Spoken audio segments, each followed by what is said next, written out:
السلام علیکم، میں ہوں اقبال سحر اور آپ دیکھ رہے ہیں ریئل نیوز ورلڈ۔ ناظرین، اس وقت ہم آپ سے افسوسناک خبر شیئر کر رہے ہیں۔ نیو کراچی میں فائرنگ سے اہل سنت والجماعت کے رہنما سلیم کھتری شہید ہو گئے۔ اطلاعات کے مطابق اہل سنت والجماعت کراچی کے مقامی رہنما اور صوبائی قانونی مشیر سلیم کھتری قاتلانہ حملے میں شہید ہو گئے۔ پولیس ذرائع کے مطابق سلیم کھتری کو نیو کراچی سیکٹر 5G میں گھر کے قریب حملے کا نشانہ بنایا گیا۔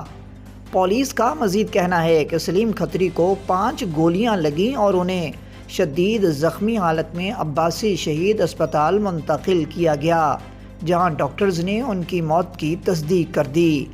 ادھر ترجمان اہل سنت والجماعت کا کہنا ہے کہ شہید ہونے والے اہل سنت والجماعت کراچی ڈویژن کے رہنما اور صوبائی قانونی مشیر تھے۔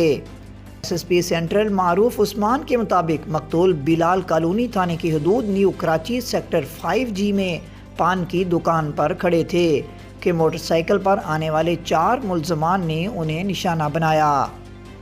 SHO بلال کالونی آفتاب عباسی کا کہنا ہے کہ مقتول مولانا سلیم کھتری پان کی دکان کے اندر بیٹھے ہوئے تھے کہ اسی دوران میں 2 موٹر سائیکلوں پر 4 ملزمان آئے، جن میں سے 2 ملزمان موٹر سائیکل سے اتر کر پان شاپ کے کاؤنٹر کے پاس آئے اور وہیں سے انہوں نے مولانا سلیم کھتری پر 2 پستولوں سے فائرنگ کر دی اور فرار ہو گئے۔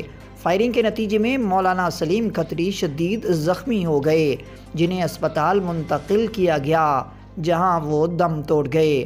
انہوں نے کہا کہ فائرنگ کا واقعہ ٹارگٹ کلنگ کا شاخسانہ معلوم ہوتا ہے۔ اس حوالے سے مزید تفتیش کی جا رہی ہے۔ خیال رہے کہ منگل کو گلستان جوہر میں پاکستان علماء کونسل ایسوسی ایشن کے رکن اور جامعہ مسجد محمدیہ کے محترم مولانا عبدالقیوم صوفی کو ٹارگٹ کر کے قتل کیا گیا تھا، جبکہ بدھ کو نیو کراچی میں اہل سنت والجماعت کے رہنما سلیم کھتری کو نشانہ بنایا گیا۔ شہر میں گزشتہ 2 روز کے دوران 2 مذہبی جماعتوں کے رہنماؤں کو ٹارگٹ کلنگ کے واقعات نے پولیس کی کارکردگی پر سوالیہ نشان لگا دیا ہے۔ مزید اپڈیٹ کے لیے ہمارے ساتھ وابستہ رہیں۔ اگر آپ نے ہمارے چینل کو سبسکرائب نہیں کیا تو پلیز کر دیجئے اور بیل آئیکن کو پریس کرنا مت بھولیے تاکہ ہماری نئی ویڈیو کا نوٹیفیکیشن بر وقت آپ تک پہنچ سکے۔ کامنٹ باکس میں اپنے خیالات کا اظہار کیجئے۔ اللہ حافظ۔